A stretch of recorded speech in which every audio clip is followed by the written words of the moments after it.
All right, so I'm a music lover. I know, Ron, you are a music lover as well. We have a few new services launching today that you might want to get in on. First, Amazon was rumored to be near a launch of a music service exclusive to Echo users, and sure enough, the company announced Amazon Music Unlimited for $3.99, pretty competitive price per month. Amazon will stream its library of, they say, tens of millions of songs to a single device from the Amazon Echo family. Any of the Echo devices will work. Multiple device accounts cost $7.99 for Prime members and $9.99 if not Prime, which that is comparable to most other major streaming music services. But what do you think, Ron? I mean, the idea of a less expensive music service tied to a particular gadget in your home is a little different, but that's a pretty compelling price.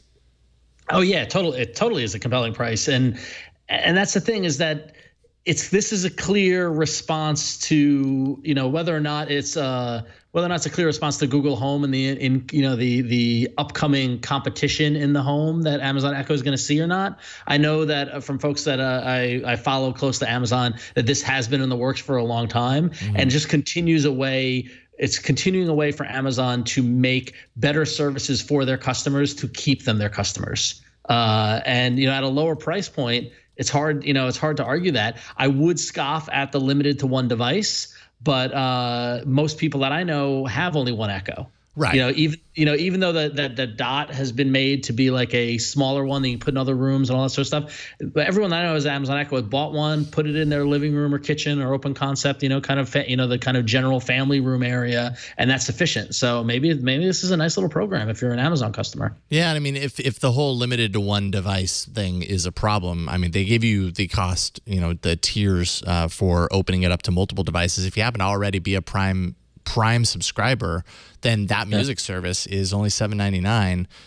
Consequently, that's what I pay for Play Music, but that's just because I got in very early. We all got in. If you went to Google I/O, you got in for that price, and it's locked for good forever. Normally that price is $10, so it's hard for me to think about paying more because I've already got it. So this price seems on. I just wonder what the size of the library. They say tens of millions, and I don't know exactly how that compares to the size of the libraries of other services. They're actually, I'm pretty certain that they have everything that you'd be looking for, at least. Sure. I think that Amazon has quietly done a good job with their music service, because it's where I buy MP3s now when I need them. Even I am a Google Play Music subscriber, but every now and then you need the actual file if I'm using it, for in a podcast or something like that. So I go to Amazon, I buy the MP3. I've never had an instance where they don't have it, and I listen to a lot of independent artists and non-major label stuff, and it's all there. So I think that their catalog is probably pretty robust.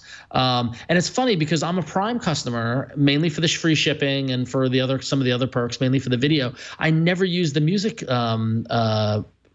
application, but there is the ability to identify things that you have purchased, and then here's the digital versions. They do a great job with the Cloud Locker and the Amazon Music Player. So it might be something that I look at. I would look at if I was going to buy an Echo. Although I've already pre-ordered my Google Home, so I'm not going to get an Echo. So maybe it's moot. But yeah, you'll be able to do this on your home with the music service you already have.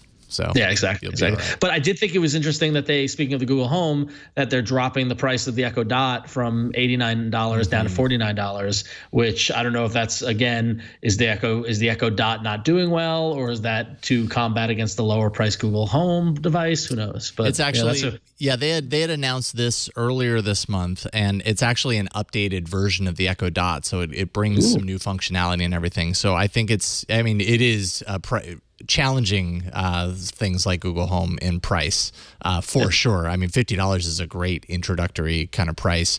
Maybe it's more competitive to like the Chromecast Audio sort of, even though Chromecast Audio doesn't have kind of the voice command kind of contextual stuff going for it. So yeah, there it is.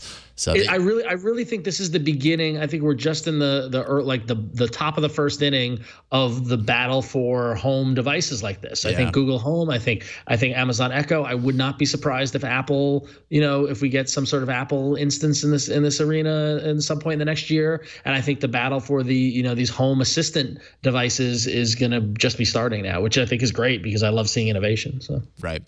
Now, Pandora is also unleashing its already announced Pandora Plus service today. That's going to bring an ad-free listening experience to subscribers who pay $4.99 per month. For that monthly fee, users will also have the ability to skip songs at will, replay songs to your heart's content, queue songs for listening while offline.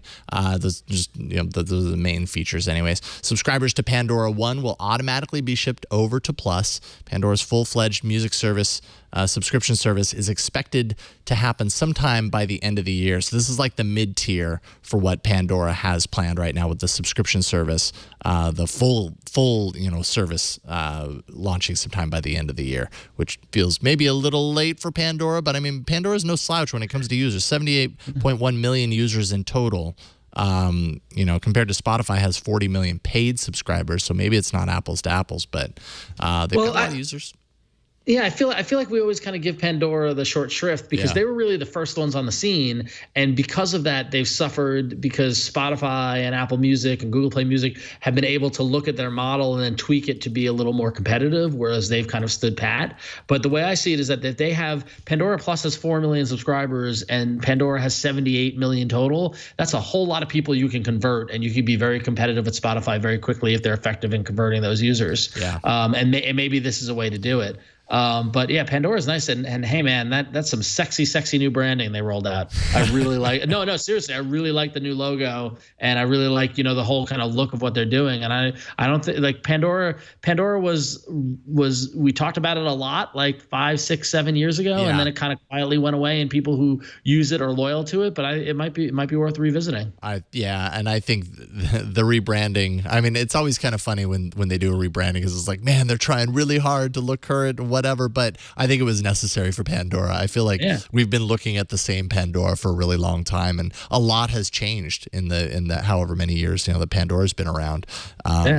So, and I don't even think this new logo is a case of trying to look hip in a modern world. I think it's just an update to the current style and look and feel, and it's actually done very well, and it seems to be very flexible, and from a branding standpoint, it's pretty strong. So, way to go, Pandora! Good job. Especially when they're announcing new types of services and new tiers and everything like that, it goes hand in hand with that. It's a good time to do it. Yeah.